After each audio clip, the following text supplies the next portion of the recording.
There are mountains people climb for fame. Mountains where the summit is photographed, celebrated, and slowly forgotten. Mountains that forgive hesitation. Mountains that allow mistakes.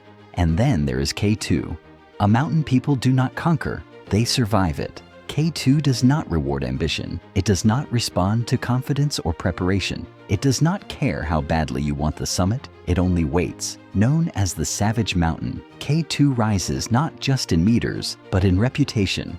Colder than Everest, steeper than Everest, and far less forgiving. Here, the wind never truly rests. It moves endlessly across ridges, sometimes whispering like breath, sometimes screaming like a warning. The cold creeps slowly into the body, and then deeper, into the mind. It slows thought. It blurs instinct. It stretches seconds into minutes, and minutes into endless hours. On K2, mistakes are not lessons, they are endings. Climbing any 8,000-meter mountain already pushes the human body far beyond what it was designed to endure. The air thins until every breath feels incomplete, as if the mountain itself is rationing oxygen. Muscles weaken regardless of strength. Coordination fades. Simple tasks become complex. Sleep stops being rest. Hunger loses meaning. Time dissolves. But choosing to open a new route on a mountain like K2 means accepting something even deeper. It means accepting uncertainty as a constant companion. It means knowing that no one has stood where you stand, that no footprints guide the way. It means trusting only yourself and the person climbing beside you. And in the summer of 1986, 2 Polish mountaineers made that choice. Most climbers avoid K2's south face, not because it is merely difficult, but because it is chaotic in a way few mountains are. The face rises almost vertically from the glacier, a wall of ice and rock that seems to reject human presence. Avalanches tear down unpredictably, sometimes triggered by nothing more than sunlight touching snow. Ice towers, massive seracs, hang overhead, cracked, unstable, always under tension. Rockfall rains down day and night, sometimes loud, sometimes terrifyingly silent. There are no safe zones here, no reliable escape routes. Once committed, retreat can be as dangerous as continuing upward. Among climbers, the south face carried an unspoken rule. You don't go there. This rule was not born from fear. It was born from experience. But Jerzy Kukuczka and Tadeusz Piotrowski saw something different. They saw a blank space, a place untouched by human ambition. Jerzy Kukuczka was already known in the climbing world. Not loud, not dramatic. Quiet, focused, relentless. He climbed not for applause, but for the challenge itself. For Kukuczka, mountains were not enemies. They were questions. And the harder the question, the more compelled he felt to answer it. Tadeusz Piotrowski was different in temperament, but equal in ability. A specialist in winter ascents, technically precise, mentally composed. He understood ice instinctively. He trusted balance over force, movement over speed. Where Kukuczka pushed forward, Piotrowski calculated. Where one relied on instinct, the other relied on discipline. Together they formed a rare equilibrium. On K2, that balance would be tested beyond imagination. They joined a large international expedition, led by German organizer Dr. Karl Herrlichhofer. The expedition held permits for both Broad Peak and K2, allowing climbers to choose their objectives. Base camp was established at 5,070 meters on the Godwin-Austen Glacier. The glacier became a temporary city of ambition. Tents dotted the ice. Italian, French, American, British, Polish, Austrian, Korean teams all gathered beneath the same mountain. Despite shared meals and polite conversation, tension lingered. Everyone knew K2's reputation. Plans were conservative, voices were calm. K2 does not invite confidence, it demands humility. At first, Kukuczka and Piotrowski were not alone. Several climbers joined them on the lower sections of the south face, drawn by the possibility of history. But the mountain spoke quickly. Ice shattered above them like gunfire. Rockfall screamed past helmets, sometimes close enough to feel the displaced air. Avalanches thundered down the face, violent reminders that gravity always wins. Fear arrived quietly, then fatigue. One by one, climbers turned back, some after the first camp, others after exhausting days of rope fixing. No one argued. By June 21st, only 2 men remained. Kukuczka and Piotrowski stood alone on the face. Now the climb truly began. Without a team, every task doubled in effort.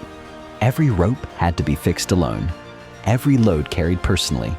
They carved narrow ledges into the ice, just wide enough to sit. Sleeping was not rest. It was endurance. At night, avalanches roared so loudly, the mountain felt alive beneath them. Ice cracked and shifted constantly, each sound igniting instinctive fear. They knew with absolute certainty, if something went wrong, no one was coming. Rescue on the south face of K2 was an illusion. On June 24th, the sky darkened without warning. Clouds rolled in fast and low. The wind rose into a scream. Snow lashed their faces like needles. The weather turned savage. With no margin left, they made the hardest decision any climber can make. They retreated. Down the same slopes they had fought to climb, each step downward felt heavier than the last. By the time they reached base camp, they were exhausted, physically and emotionally. For a full week, storms trapped them there. Snow-buried tents, wind-battered fabric day and night. Other teams abandoned their attempts. But Kukuczka and Piotrowski did not speak of quitting.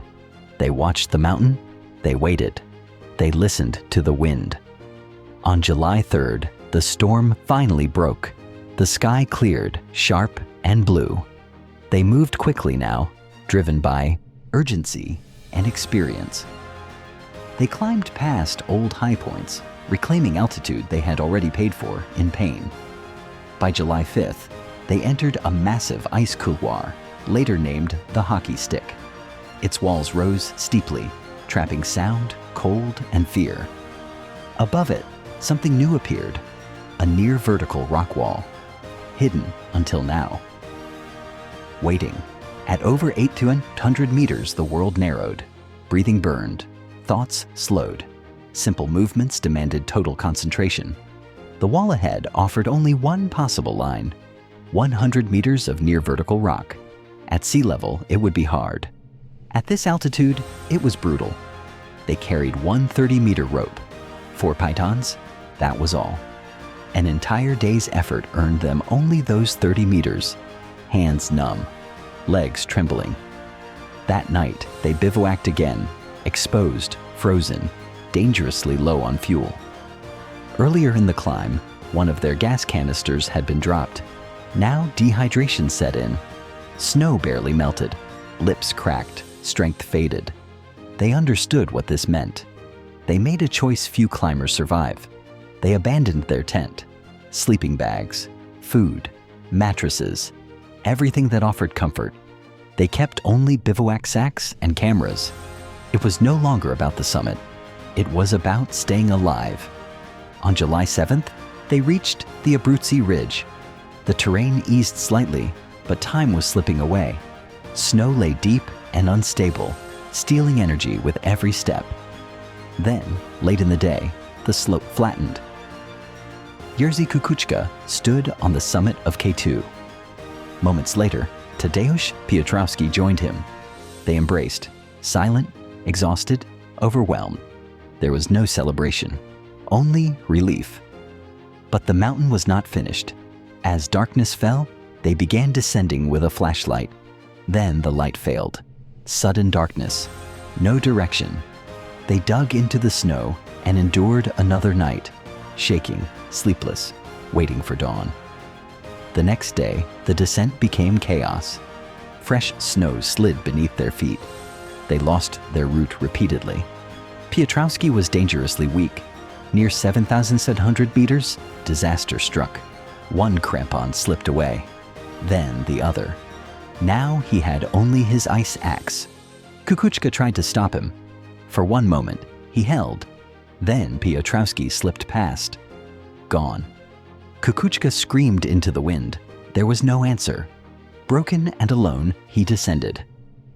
Eventually, he reached safety. His friend was gone forever.